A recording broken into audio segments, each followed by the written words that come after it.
Hi, welcome to the Whiskey Chicks podcast. My name is Amy. And I'm Amy's sister, Suzie.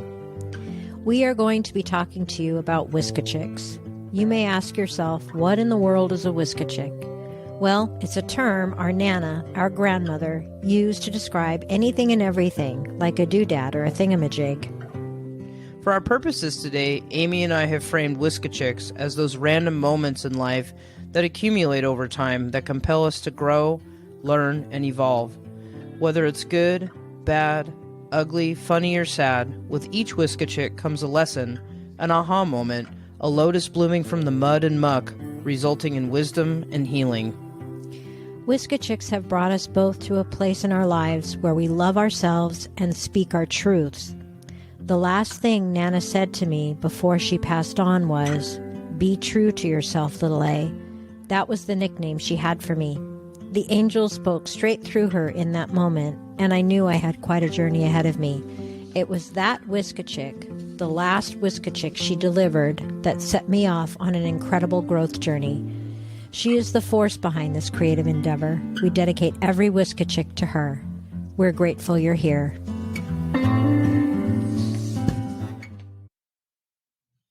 Hello, everybody, and welcome back to the Whiskey Chicks podcast. I'm Suzie. And I'm Amy. And here we are for episode 26.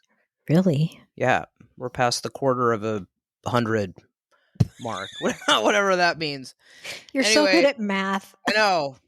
Quarter of 100. I'm a mathma-chicken. A great mathma-chicken. Sounded like you said math McChicken. I said mathma-chicken. I thought it was a new McDonald's sandwich or something. No. Yeah, count the calories. The McChicken, mathma-chicken. This is going to be a great podcast. We're starting. Sorry, just like disclaimer.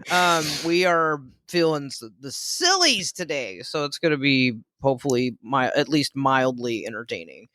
But so we thought today we would talk about driving etiquette or just driving behaviors, if you will.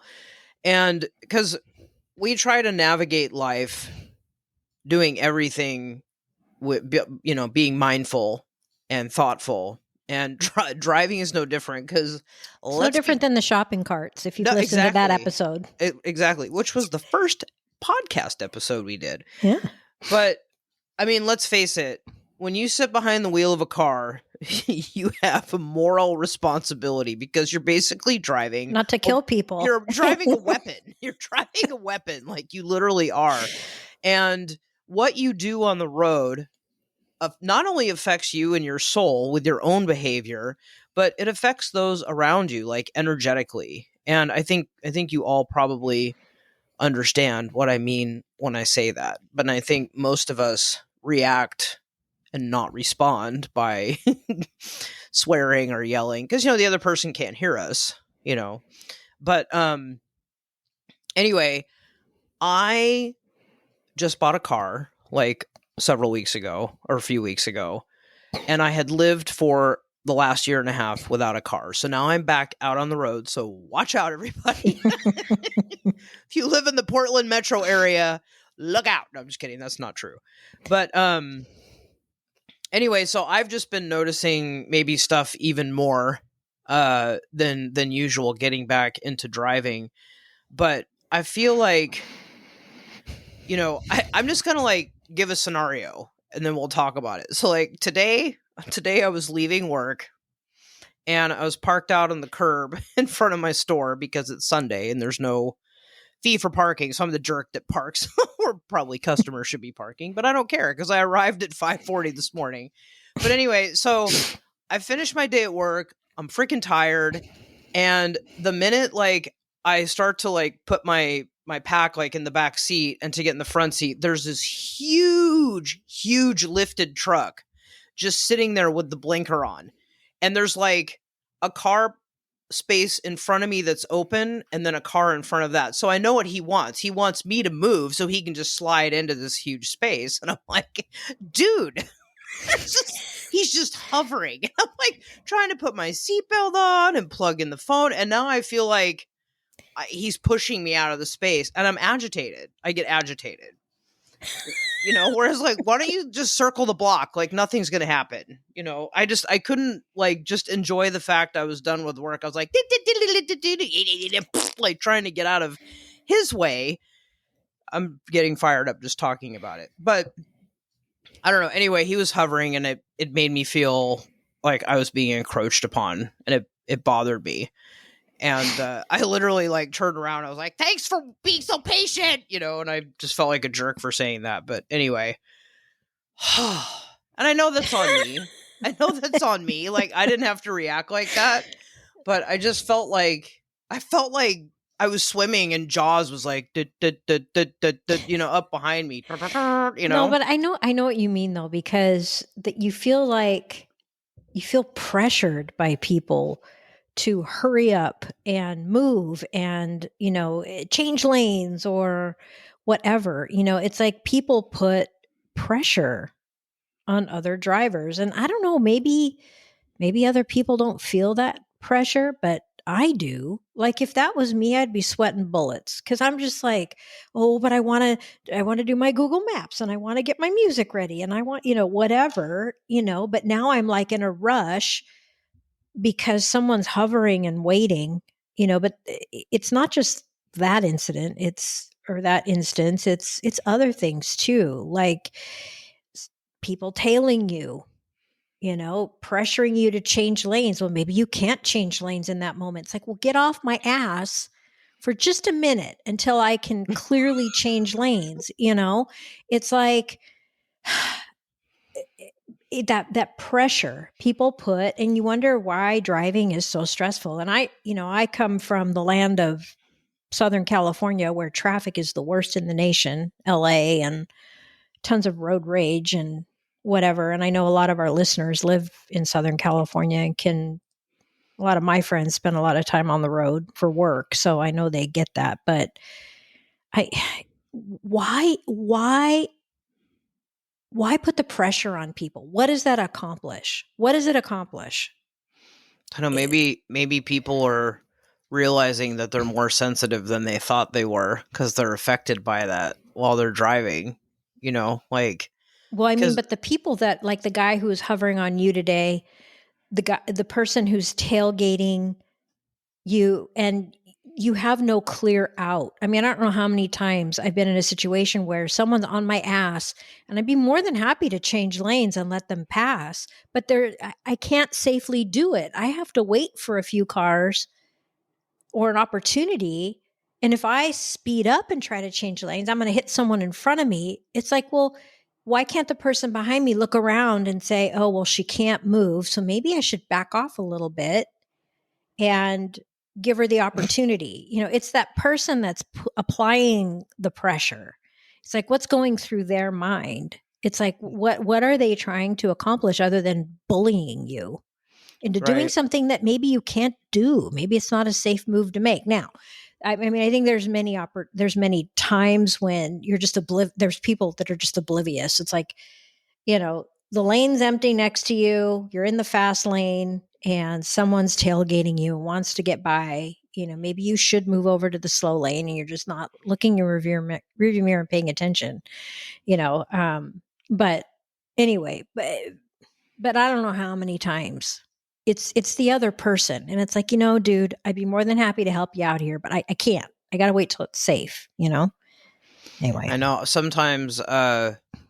Sometimes I do like a real dick move where, like, if I am in the fast lane trying to pass someone that's in the slow lane, and then someone just like right up on my butt, and then I somehow pass the person that's still in the slow lane and go in front of them, but there's still someone in the fast lane that's ahead of the guy that was on my butt.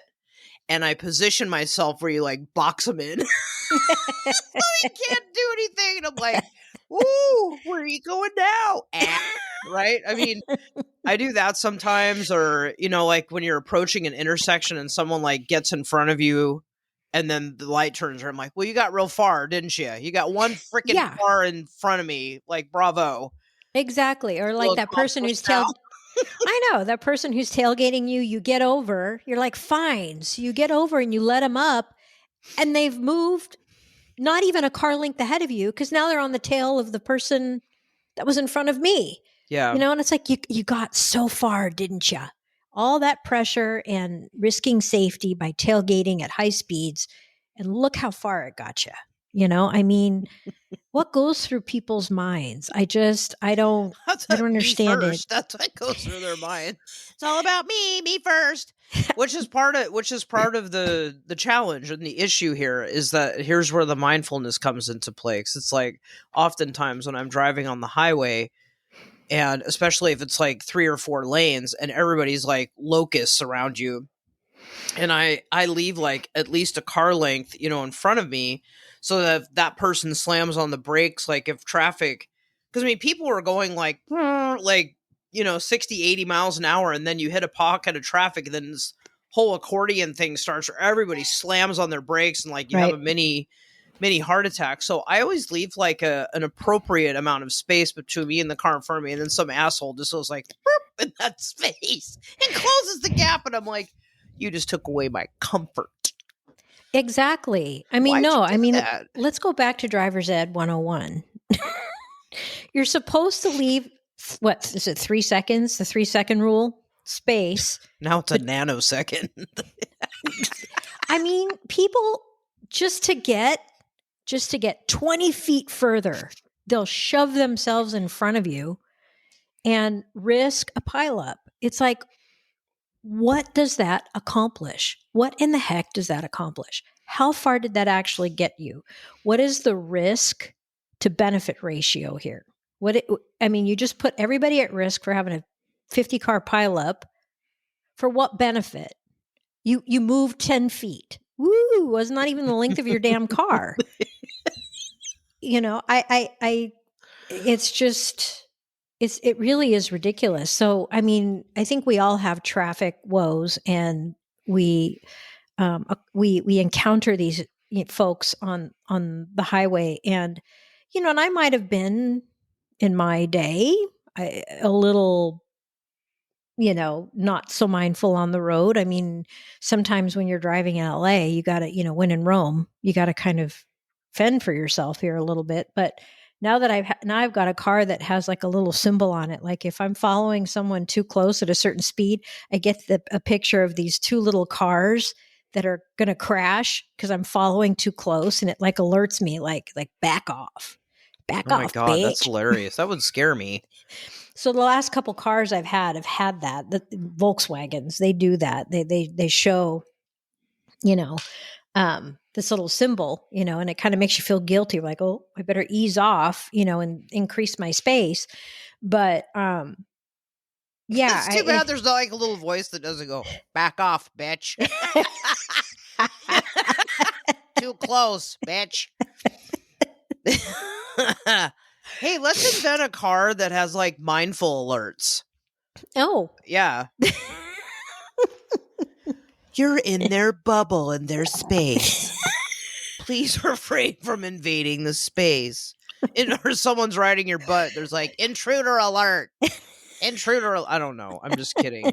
It's funny. I lived in Boston for 10 years, and I did drive for part of that. I have to admit, I had like my left hand on the steering wheel and my right hand on the horn, and then the rest was my mouth that I used to drive. Or your left hand out the window with your middle finger up. Yeah, I remember driving with you a couple of times and being scared shitless.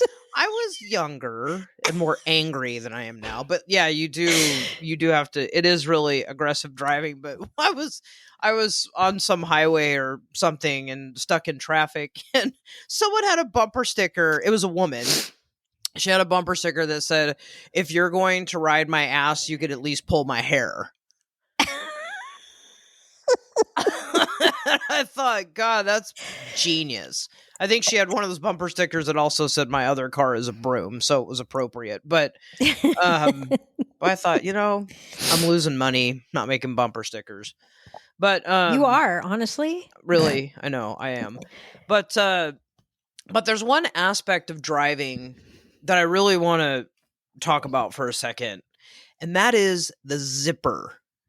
Mm-hmm. The zipper, people. If you don't know what I'm talking about, this is when people are merging on an on-ramp or an off-ramp or something, and everybody, you know why there, you know what? There's really no, you know how sometimes you're sitting in traffic for like 20 minutes and then all of a sudden it opens up. You're like, why the frick were we just sitting in traffic? Like, what caused that?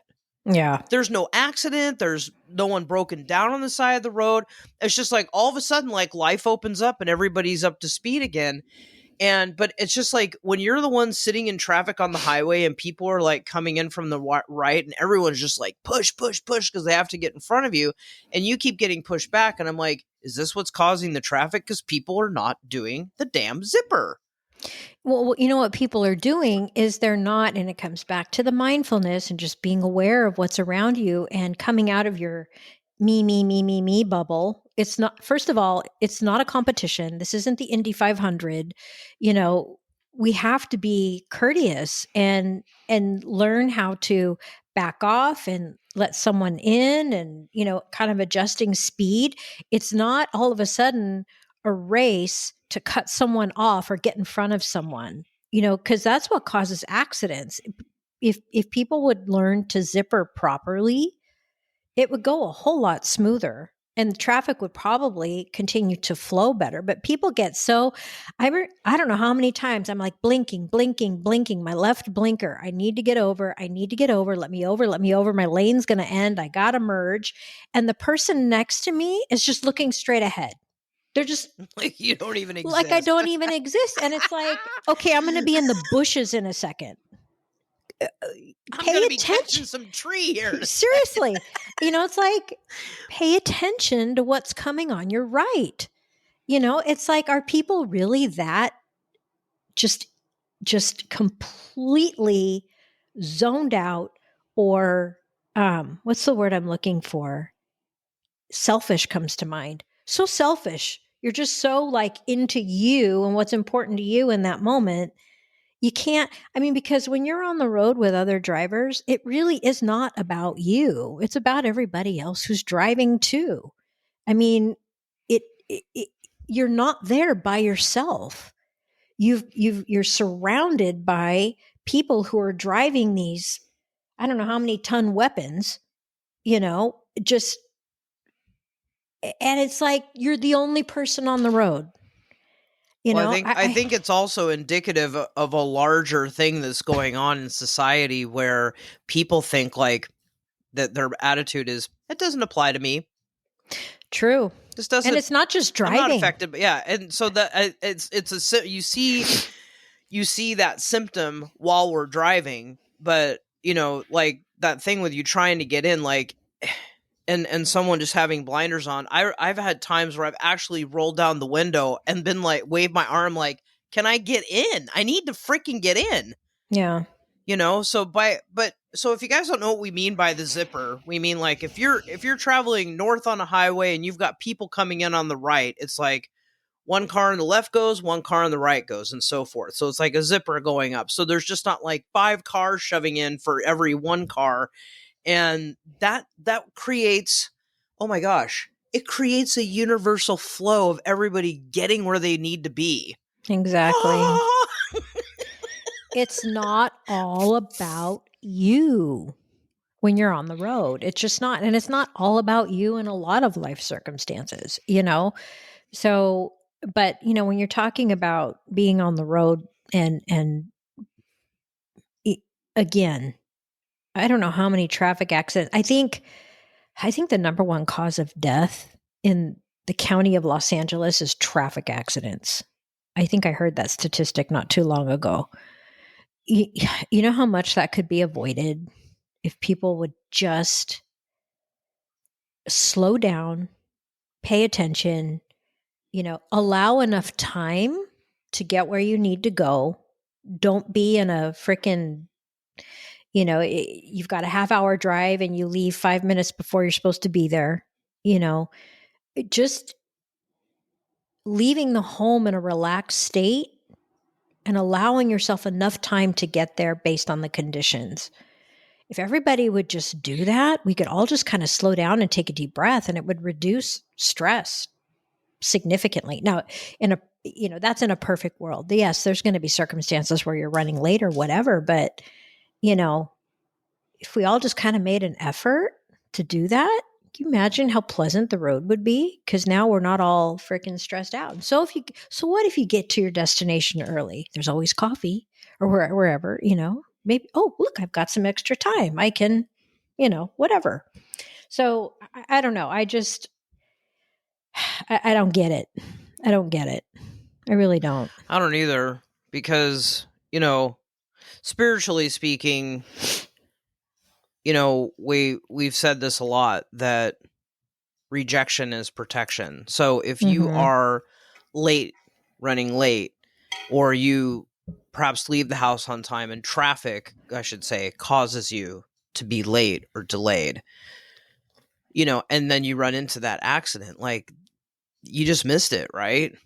Like, let's be a little more like grateful. Like, you can't be mad when you're stuck in traffic, when there's ambulances and potentially people that are hurt or killed because of an accident.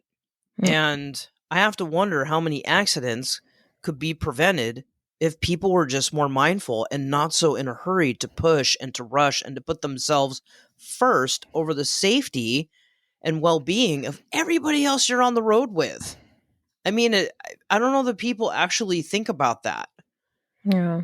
Because driving done properly has to be an unselfish act. Yep. Every second you're on the road, you're just not there for yourself. You guys are all traveling together, going in the same direction. But it's about letting that 18-wheeler go in front of you because he's running out of runway, or someone that's towing an RV or something. Like, what is so wrong about just slowing down and letting someone else in? Like, do your karma solid, right? And just like, I talk to myself all the time when I'm driving, and I see that 18-wheeler thing happens to me all the time. And I see this poor guy that's just like blinker on, and everybody's pushing to get by him on the left, and he's gonna crash. And I brake, and I'm like, I literally like wave. I'm like, come on, friend, come on over. I got you. Yeah. Like, I mean, what if you were that person driving that? Like, Well, not only that, but people don't realize that one thing that I wish people would do more of is understand that if you're driving a sedan or just a regular vehicle and you've got one of those big trucks, an 18-wheeler, that you're trying to pass or get in front of, or whatever the circumstances may be, they cannot brake and maneuver like you can. Right. They need extra time. They need extra space. So don't cut them off, because they can't slam on their brakes and stop like a normal vehicle can. And that's how come you get jackknife big rigs. I mean, in LA and Southern California, it's like a daily happening, and it's because people cut them off because they don't think, they should always have the right of way for that reason, because they cannot react like you can. And you need to figure out a way to accommodate them and still accomplish what you're trying to do on the road. So, I don't know how many times I've seen that happen. And, it's funny. I'm thinking back, you brought up just kind of talking about being late and being delayed and all that. I'm going to take this down. I'm going to take this back to kind of more of a grassroots thing of the stress response.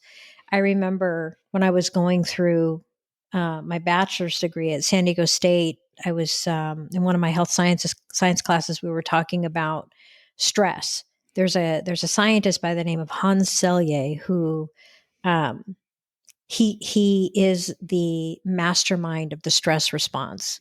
And there's stress and there's eustress. Eustress is good stress because we all need stress in our lives. It makes us do things, and exercises stress, and then there's negative stress, right? But the stress response is completely in your control. It's totally in your control. So I remember reading his book for school, and I'll never forget the red light example he gave. It was so simple. It's like, you're late to where you need to get to go. and you're hitting every single red light. And now you're stressing out. Why? You can't do anything about it. The lights are turning red. You have to stop. You have a choice. You can either take a deep breath and just go, I'm going to be a little late. And I can't do anything about this. Or you can send your adrenals into, you know, you can have this big old fight or flight response and get all upset over something that you cannot control. So really how you respond is a choice. And it goes with driving too. I'll never forget that example in the book about the red light thing. And I that was freaking years ago. That was the late 80s. And I've never forgotten it. Whenever I get stuck at a red light and I'm running late, I always remember that. It's like, take a deep breath, Amy. It is what it is. Maybe you're being delayed for a reason. Maybe there's something up ahead you're being protected from or whatever. But bottom line is you can't change the circumstances right now. So why get yourself in a tizzy? Why? So how you respond really is a choice, especially if it's something you don't have any control over. But I don't know how many times, people are sitting in traffic and they're mad and they're flipping people off and road rage and blah, blah, blah. It's like, everybody take a deep breath. It's out of your control. It's out of your control, So I don't know. I think maybe there needs to be like road meditation or something. I don't know. People just relax. Road relaxation. There you go. Maybe there's something to that. Road relaxation. Probably. Anyway, I'm off my soapbox now. No, it was a good soapbox to be on. Because it makes a lot of sense. And, it's, I don't know, like maybe those red lights or you being slowed in traffic are also signs from the universe to tell you, like, just you need to slow down. Trying to slow you down. Slow down. Like me tripping and falling on my face in my apartment the other night. Watch your steps, Suzie. Literally. True story. I literally did that. And I was sober. But I don't drink anyway. But yeah, I mean, the bottom line is driving is a privilege, and it is the biggest trust game in society. And I was thinking about something when I was talking about changing lanes, because I don't know if this is just in Germany or maybe it's in Europe in general, but in Germany, you have to drive in the right lane unless you're passing someone. The only reason you go in the left lane, my German friends can correct me if they're listening to this because I know they are, but it's like you drive in the right lane. The only reason you go in the left is to overtake someone on the right, and then you go back into the right lane. So that means people will go flying by you in that left lane, but it's not just for driving. And I actually like that. Yeah, there's a designated passing lane. Because then, like, if you're in that right lane and you're just happily behind someone, and if all the asses and their Audis and Mercedes want to be like, broom, broom, broom, broom on the Autobahn, it's like, see you. Yeah. Go ahead. Goodbye. I don't give a crap, Yeah. I like being alive. Go ahead. But I don't know. I just feel like, with some people being so casual about driving and not being mindful that you are responsible yearly for hundreds and thousands of lives of people that you don't even know. I mean, I feel like it's almost like the reverse of like a pilot flying a plane that you're sitting on, how they're responsible for hundreds of lives. You're just sitting there mad because you can't get up to pee or waiting for the stewardess to. It's a whole other podcast, but it's sort of like plane etiquette. Yeah, plane etiquette. Oh man. Next episode 27. No, I'm just kidding. But yeah, I just think that, with driving and just getting behind the wheel, just really appreciating the act that you can do that is significant, and not contributing to that energy. Yeah. The negative energy or that stress energy, and just relaxing. I mean, sometimes I drive people and I like geek out singing just to see if they're looking at me, and then they laugh at me, I mean, because I like to make people laugh, but I don't know. But yeah, it's scary. Some people that are out there, and then we didn't even touch on this, but then there's the people that are doing like 40 miles an hour on the highway. You're like, you are going to kill all of us. Yeah, I mean, that's the opposite end of this is you're on the freeway, at least go the minimum speed. I mean, Yeah. it's either that or get off. It's the same thing. I mean, it just comes down to awareness, really. So I think the world will be a happier place if we all drove mindfully and respectfully. So I'm going to segue into you giving homework saying that. yeah, and I've been contemplating what to do for homework. I think a Buy couple an of air things. horn and go. Just kidding. Challenge yourself not to flip anybody the bird when you're on the road. No. Let's do a couple things. How about this coming week? Today's Sunday.